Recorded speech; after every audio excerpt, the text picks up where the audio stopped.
नमस्कार दोस्तों, YouTube channel Ravi LLB में आपका स्वागत है। आज के वीडियो में हम देशद्रोह कानून के विषय में जानकारी देने वाले हैं, जो भारतीय दंड संहिता की धारा 121, 122, 123, 124 और 124A। दोस्तों, आज के वीडियो में देशद्रोह की परिभाषा, सजा, इतिहास और विवाद से जुड़े सभी पहलुओं पर हम चर्चा करने वाले हैं। तो वीडियो को अंत तक देखिए और यदि अभी तक आपने हमारे चैनल को सब्सक्राइब नहीं किया है तो चैनल को सब्सक्राइब कर लीजिए और बेल नोटिफिकेशन को प्रेस कर लीजिए ताकि आने वाले नए वीडियो मिले आपको सबसे पहले। तो आइए शुरू करते हैं। क्या है राजद्रोह? भारतीय दंड संहिता यानी इंडियन पेनल कोड की धारा 124A को ही राजद्रोह का कानून कहा जाता है।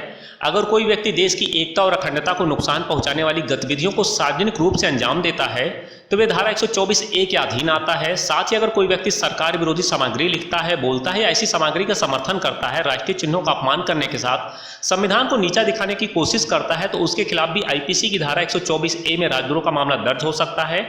इन गतिविधियों में लेख लिखना, पोस्टर बनाना, कार्टून बनाना जैसे काम शामिल हैं। धारा 124A के अंतर्गत दंड।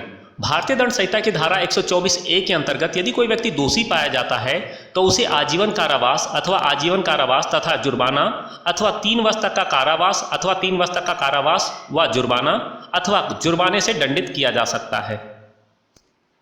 IPC की धारा 121 भारत सरकार के विरुद्ध युद्ध करना या युद्ध करने का प्रयत्न करना या युद्ध करने का दुष्प्रेरण करना। IPC की धारा 121 में देश के खिलाफ युद्ध छेड़ने वाले आतंकवादी गतिविधियों में शामिल को सजा दिए जाने का प्रावधान है।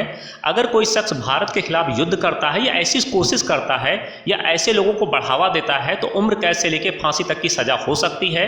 वहीं ऐसे किसी अपराधी के लिए साजिश रचने पर धारा 121A के अंतर्गत सजा दी जाती है, जो 10 साल तक की अधिकतम उम्र कैद हो सकती है। यह जानना जरूरी है कि अनजाने में भी किसी ऐसे संगठन को या ऐसी विचारधारा वाले लोगों के संपर्क में नहीं रखना चाहिए। ऐसे लोगों के साथ किसी तरह के साठगांठ रखने वालों को भी इस मामले में दोषी करार दिया जा सकता है।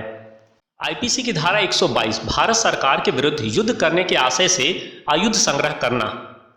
IPC की धारा 122 में प्रावधान है कि अगर भारत के खिलाफ युद्ध करने की नियति से हथियार जमा करने, बनाने या छुपाने की कोई कोशिश करता है तो आरोपी के खिलाफ दोष साबित होने पर 10 साल तक कैद या उम्र कैद तक की सजा हो सकती है।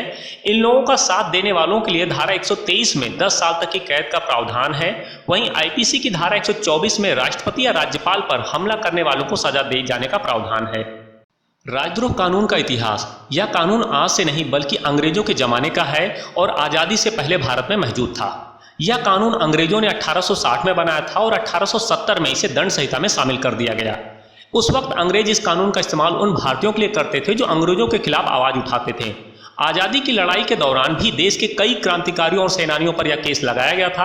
आज़ादी से पहले राष्ट्रपिता महात्मा गांधी और लोकमान्य तिलक को भी इस कानून के चलते सजा दी गई थी। तिलक को 1908 में उनके एक लेख लिखने की वजह से 6 साल तक की सजा सुनाई गई थी। वहीं महात्मा गांधी को भी अपने लेख की वजह से इस कानून का आरोपी बनाया गया था। राजद्रोह कानून खत्म करने के पीछे क्या है तर्क? इस कानून को लंबे समय से खत्म करने की बात कही जा रही है। कांग्रेस पार्टी ने 2019 के लोकसभा चुनाव में भी इस कानून को खत्म करने की बात अपने मैनिफेस्टो में शामिल की थी। कई जानकारों का मानना है कि यह व्यक्ति की स्वतंत्रता के अधिकार का दमन करता और इसका लगातार दुरुपयोग हो रहा है। वहीं संविधान के अनुच्छेद 19(1)A में व्यक्ति की स्वतंत्रता पर प्रतिबंध भी लगे हुए हैं, तो इस कानून की कोई आवश्यकता नहीं है। इस कानून को पहली बार लागू करने वाले ब्रिटेन ने भी अब इसे हटा दिया है, लेकिन भारत ने इसे अपना लिया है। यह भी आश्चर्यजनक तथ्य है कि ब्रिटेन ने इस विवादित कानून को पहले ही अपने संविधान से हटा दिया है, लेकिन भारत में यह विवादित कानून आज भी मौजूद है। आपको जानकर आश्चर्य होगा कि देश के पहले प्रधानमंत्री पंडित जवाहरलाल नेहरू ने भी इसे बेहद आपत्तिजनक और अप्रिय कानून बताया था। 1922 में राजद्रोह का अपराध चलने पर महात्मा गांधी ने व्यंग्य में जैसे कहा था, यह अंग्रेजी कानून जनता की स्वतंत्रता को कुचलने की धाराओं में राजकुमार की तरह है। गांधी को 6 साल की सजा दी गई थी। उम्मीद करता हूं दोस्तों आज का वीडियो आपको पसंद आया होगा। यदि वीडियो पसंद आया तो लाइक करें, शेयर करें और कमेंट करें। और यदि अभी तक आपने हमारे चैनल को सब्सक्राइब नहीं किया है तो चैनल को सब्सक्राइब कर लीजिए और बेल नोटिफिकेशन को प्रेस कर लीजिए ताकि आने वाले लॉ से रिलेटेड नए वीडियो मिले आपको सबसे पहले। तो मिलते हैं एक नए वीडियो में, तब तक के लिए नमस्कार।